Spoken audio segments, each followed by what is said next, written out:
Hello all, and this video is going to serve as really two functions. It's going to be a supplemental video for our series on the Republic we've been working on for a while now. And of course, the second is to discuss Plato's Epistemology as a standalone video, which is of course his theory of knowledge.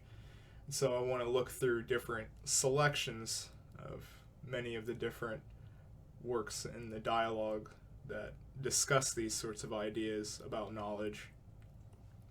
And so to give a backdrop, of course, we return to where Plato was positioned at the time in an intellectual capacity. So he's really thinking with two dominant strands of thinking at the time, with the pre-Socratics and the Sophists. And we have the pre-scientific cosmology, or nature's ordering, if you will. And with the Sophists, we have really a skepticism introduced of knowing anything about what the nature's laws have to do, and really questioning the connection between that and something like realpolitik, if you will. The other aspect is morality and its ordering. And again, that human relationship that is questioned by the Sophists is really brought up with Plato here, with the relationship of the city-state and one's own individual life, one's own eros, if you will, desire, and how it could be either cultivated or have some monicum of freedom, if you will, or the alternative. And as such, if we were going to have such a discussion about morality in a way, we have to ask, do we know objective morality, or are we in a sort of competition, really, of varying rhetoric of knowledge and its forms of opinion? Do we have universal moral ideals, or is it subjective? And so both of these arguments revolve around the question, really, of knowing, of knowledge, and skepticism. And so Plato is tasked here with, how do we establish truth out of these subjective, varying opinions that we see in his time? And so Socrates, of course, is going to discuss the main functional change between the two in rhetoric against something like the Dialectic. And so in the Minos, the Socratic dialogue, we see this really as the heart of the problem, or the crux of the issue here within that dialogue. Can virtue, morality, if you will, be taught to someone? And if we can, how does that moral education or development work? How do we cultivate it? How do we get the kind of good results, if you will, that we want? And if we are to teach this, then we must have knowledge of morality to teach such matters. We better have a pretty firm grasp, understanding of how morality works then. So then this tasks Socrates with asking, what is knowledge itself then? And can the virtues, the Platonic virtues, be taught? And this dialogue, if you are looking for a direct answer, will leave you unsatisfied, because there's a lot of built-in ambiguity to really know if we can actually teach virtue in such a way. And with that, the Sophists, it doesn't look any better, if you will, because they only teach within their own relative opinions. And so the bastion of people with moral knowledge, or upright people, also can't really seem to teach or get us out of this dilemma, because of course we don't live in the ideal republic. So in both cases, we really see that they both have their own sets of problems in their own way. And what if the knowledge is actually adequate, but it can't really be taught? What if we have other variables around that may not obstruct really the parting of this knowledge, but it seems like this is a world where we don't have all of the qualities of the Greek virtues of temperance, courage, and wisdom, It seems like we live in a world where such a thing is lacking. So it doesn't seem like it's something that can be just easily taught. And we see with many of the dialogues, with the symposium, the Minos, the Phaedo, we really see this discussion of, what is the distinction of knowledge and opinion. For Plato, opinion is based on experience, and experience is sense perception. And of course, in Plato's time, there was much more to be said about, illusions instead of, having a sort of modern, scientific, really way of examining phenomenon. So in that sense, we could see why, when he kind of goes after, perceptions, there was much more illusion, and so a lot of his analogies, revolve around something like seeing a mirage, and how distrusting that can be, and with that, of course, opinion. Sense perception is also a relative thing, and its condition or its organization relative really to the position of the subject and the object. And so if this shifts in any way, well, then you have a whole different experience, and that doesn't really leave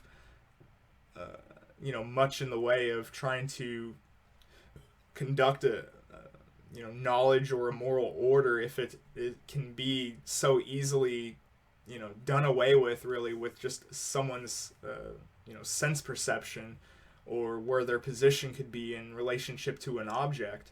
In other words, with sense perception, it's really relative to the and doesn't have any sort of unchanging truth or knowledge to it. It just gives us an idea of the variable and the relative awareness in particularness of what that relationship is, and its motions and qualifiers like that. And so this concurs with the sense that perception quantified then would be simply an opinion. In the Theaetetus, the debate is about the various possibilities of knowledge. If knowledge is not sense perception, but to make different qualifiers, knowledge is the truth gained or true opinions based on that sense perception, then this doesn't really change the basis of that it is sense perceived. And so, what if we make some adjustments to this of, having a sort of true opinion account and to really describe why it's true? But how would we be able to do that if its principle really is in the sense perception? And so if all we have is experience, which only gives opinion, then we can't tether true opinion. And even if we do happen to stumble upon the truth, we have nothing to, as Plato would say in this analogy, to tether that idea. Tethering would be the methodology he introduces here as with the dialectic. And so tethering really has this meaning of to stray as an animal away from. See the influence here with the arts, and how much of the Middle Ages is going to take on to Plato. I think one of the best ways to really describe what he means by tethering here is how you ever see the sort of ordering usually revolving around the institution of the church or the city, if you will, and how there's an ordering inside it. It is a civilization, and on the outside there is a bunch of specters of demons, really, of the straying away from the tethering to go away against order. But so what is this methodology of the dialectic then? It is to think through something, to conclude a truth that is true of all time, and to place thinking of being subjective or the particulars, and go beyond sensation and how it's relativized with opinion to something that cannot be changed, even if someone else's sense perception is different. These are truths that regardless of that subjectivity are still going to be true. And the dialectic then, the methodology is to produce really a process of recollection and to reminisce. The dialectic, in that sense, is to nature or to uncover what is to be recalled. And I guess the day-to-day example would be to, not remember a familiar face that you once knew, and you're trying to, reminisce of how this face seems so familiar to you, and as you, sort of map it out in a language sense with someone, trying to remember who they are, and eventually, as you continue to recall and remember the face or focus on it, you'll actually end up, remembering that stranger, and it was an old friend or something like that. But of course, this recalling is much more than to simply remember a past sensation, but to uncover through the dialectical method to that unchanging truth that is somewhat innate, if you will. This is, of course, what something, or such a truth, Plato would say, is something from a previous existence, which this, of course, leads to Plato's idea of a pre-existence of the soul, where on the soul you have imprints of innate knowledge from previous incarnations. And so when one is put into the world or to be born, he is given these sorts of ideas in the mind. And as one is born, they now have, or will, when they're mature enough, have access to this dialectic that will allow them to recall this innateness, this true knowledge that is beyond just sense perception. It was true before you were born, and it will be true after you were born. We turn to what will, of course, be fleshed out much more in the Republic series as we get to the second half of that text. We see Plato's cave analogy, which of course is very famous. Plato talks of the soul in this analogy of being a prisoner in a cave that is restricted to only viewing the rear of the cave, and you have a fire nearby where the light of the sun, as it gleams into the entrance and casts down onto the fire, which is flickering, this creates the images of shadows on the wall. And of course, based on the positioning and whatever the conditions are around in the cave with the sun and the fire, that is going to change the perception of the shadow images and how they are really fickle. They constantly change and are never reliable. And of course, the captors in this analogy are also in movement, and they cast shadows based off of that. And the sensations or particulars we take in is analogous to, being in a prison, to what is just bodily perceived in front of you, where you can't move your head to be able to actually see the fire, to see where the captors are. You just have access to these sensations, these illusions in front of you. And so because of this imprisonment, we're unable to see the full light of day, or the real full picture, as it were, because we're imprisoned into this, access of just subjectivity of just particulars. And so you're forgetting, because you're just always seeing these images and how they change in front of you. You have a sort of amnesia as you swirl around in the realm of appearances, or the shadows against the wall. But if you are, however, asked in a dialectic, or questions that one can raise one's awareness around them, you may be able to recollect and have access to that higher knowledge. And so a person that can be free from the prison and see the captors behind them will have their reality totally shattered. And this will change the perspective of the cave completely. And now we can perhaps even see outside of the cave and actually have access to real truth in the real world. Plato here is, forming a scheme of two realms of being. We have the realm of particulars and the realms of universal truth and full reality. And so this is considered knowledge, the higher truth, and where you have particulars, subjectivity, sense perception, that is of the realm of opinion.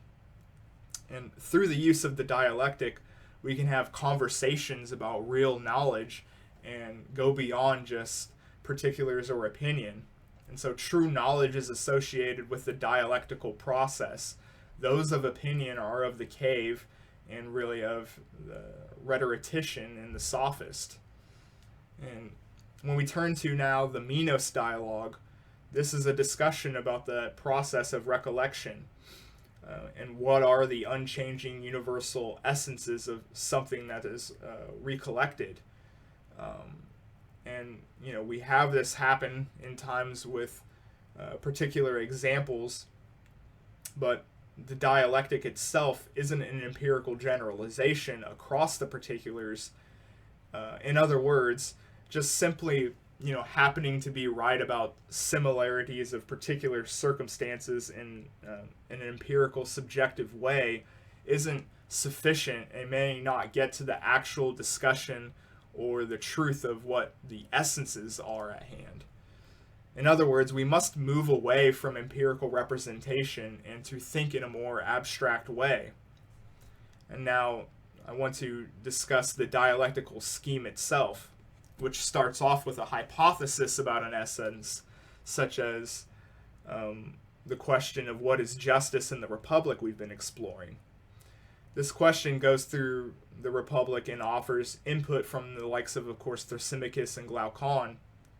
And by having these conversations through the dialectic, we're going to get closer to the truth of justice. Of course, in the Republic, Socrates is taking all of these criticisms, and by doing so, he's going to think of an abstract way of justice, a higher way of thinking of what the essence of it actually is through the process of the dialect. And then turning to the Phaedo, Plato talks about equality, and in the example we see two sticks that are equal in length, and you see how they are equal by how you perceive them. They look exactly the same in length, but Plato insists that to have such a sentence or a proposition here to say that they are equal actually requires an element of having an idea of what equality means to suggest that something is equal to one another. This judgment presupposes a non-empirical concept of equality because no two sticks, of course, are exactly the same in an empirical perception. And so you had an idea of equality that you coupled with that, the abstraction of equality that you use to describe something that is similarly perceived.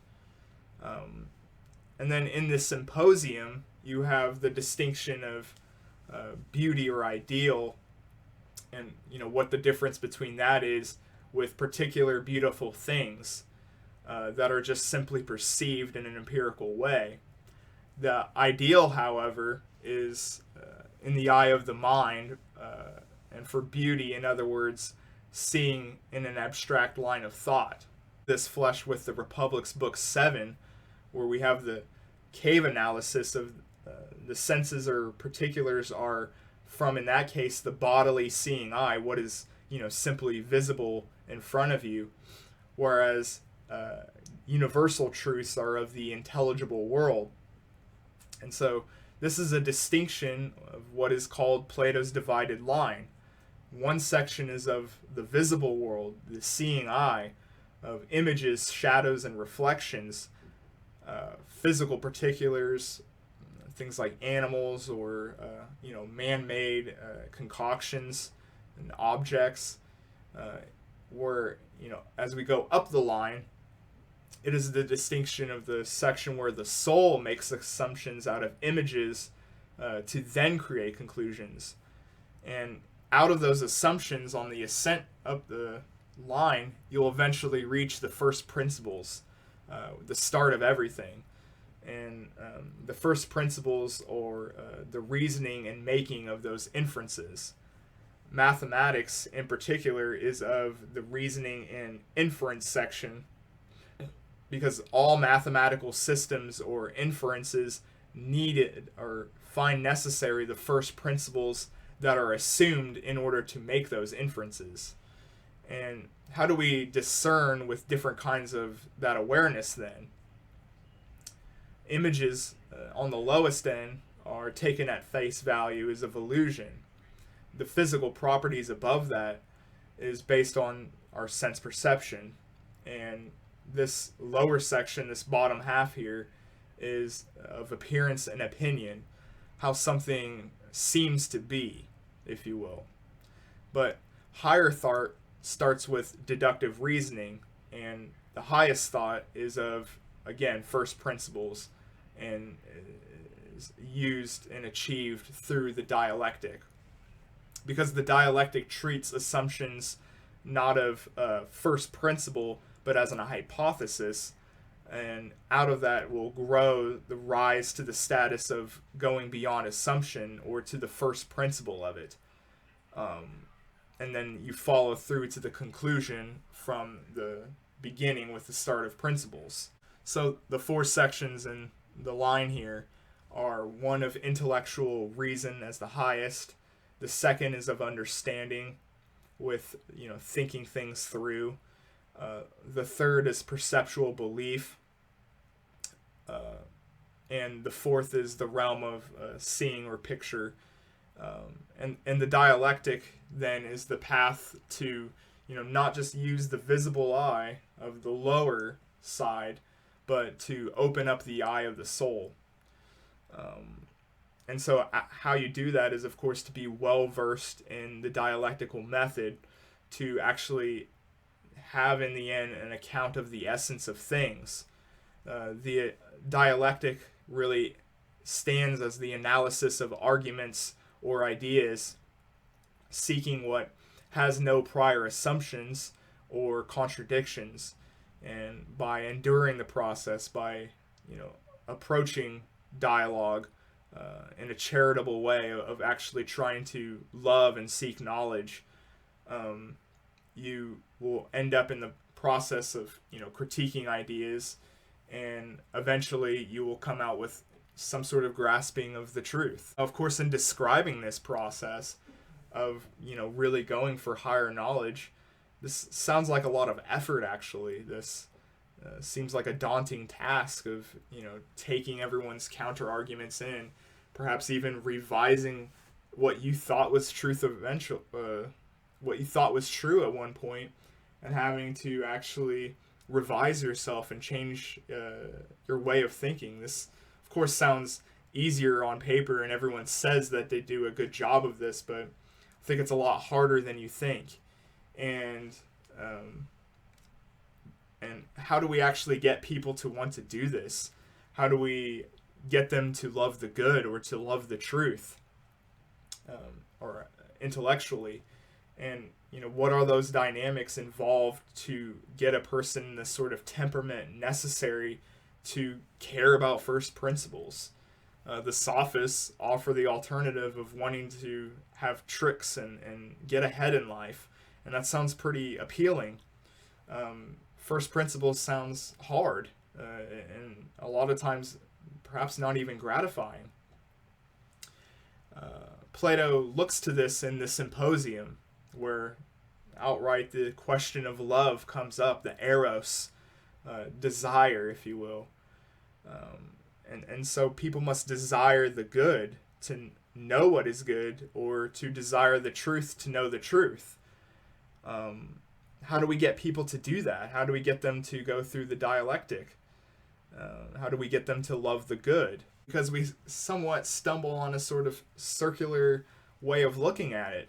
Because we would, of course, love the opening of the soul's eye, given access to it, to be able to experience fully beauty, to have love in its fullest example. But we hardly see it, or perhaps we don't. And so how can we love it? If we don't have access to the fullest example of love, then how are we to love? And this is, somewhat brought up in the Republic, as we'll get into. or have already in some regard. It's the task of the city-state. It's the task of government to, provide an access to love, to improve the soul, which will in turn make them desire or have a love for the good and the truth. So we must educate them on the good in its fullest, and not just, perhaps positive outcomes to just simply get what you want on the perceived end. You may stumble on the truth once in a while, but you wouldn't be able to really show your work. And so, ironically enough, the only way we can really do this is to actually act upon it, to go about the search of doing it, and in the end, we will love it. And, there is something, I think, to be said here about if you've ever taken the time to hone your skills on anything, I think, in life, you find in the end, processes that perhaps sometimes you do get lucky and get good outcomes early on even. And a lot of times you'll have really frustrating ones that will discourage you. But in the end, by doing it, you'll actually love in the end, and you will have more access to the truth. You will have the access to be able to hone your skills, and you find yourself actually saying, I actually just love doing this now, and I act in such a way where I have love, I have truth on my side now. And I think that's something that I've found to come true, really, as I've lived my life. Now, I wanted to give some parting notes here on Plato's Epistemology. With the analogy of the cave, we see that, we are imprisoned, and it really appears that, the full light of day is only given access to us after a full life. The light of day, of course, is representative of the sun, or the source of being, what gives light. And of course, this is going to have huge implications and ramifications for much of subsequent Platonic and mystic thought, where the sun then is representative of the vision of the divine, of God. And so only in the life after, in the afterlife, will we see the full truth of our lives. And we do have, to some degree, access to the light of day, of course, in our lived lives, but it'll all make sense, if you will, when one has concluded their life. They've lived their full life. And in the Phaedo, we see Plato turn to the idea of pre-existence in the afterlife, with the idea of the immortality of the soul, and how people will take this and make use of the differences here of what this means, and where and from whom is the immortality of the soul given, or how that process would actually go about. And of course, this is going to unravel into many different schools of thought and theological traditions to come out of it. And, in early Christianity, for many centuries, Plato was the real source for people like the Church Fathers, who, because of course it gives us an idea of the higher world of, going, beyond just simply what is particular, what is everyday, and to set our focus on, opening the eye of the soul, if you will. And of course, that is going to influence theology for a long time to come after Plato. So I hope you guys enjoyed this video, and I'll see you on the continuing of our series on the Republic.